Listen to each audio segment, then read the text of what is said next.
Hey buddy, would you comment your code? Yes, you should, especially as a beginner. So in this video, I will show you how to comment your code in Java. But first of all, what are comments exactly? So comments are lines of your code that are completely ignored by the compiler. That means they don't affect how your program runs. So they're super useful for explaining what your code is doing or why it's doing it and so on. Just as an example, I will show you a single line comment. This you can do by // and say this is a single line comment, or anything else you want to type there as a comment. Or you could also say you want to comment your code line and say this is also a comment which does no effect on your. So if we execute that, the result will be 4 multiplied by 4, and it gets printed as it is there in the left bottom corner.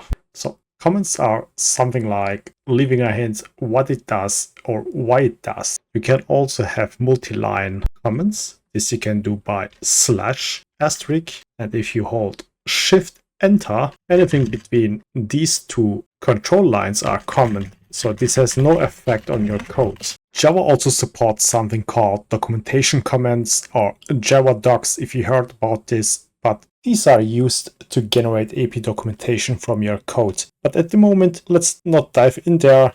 We will cover this part maybe in the advanced topics. And I would say this is all about comments in Java. So good comments explain the intention behind code, not just what it does. Now you know how to write single line, multi-line comments in Java and maybe when to use each one. Thank you for watching. See you in the next video and goodbye.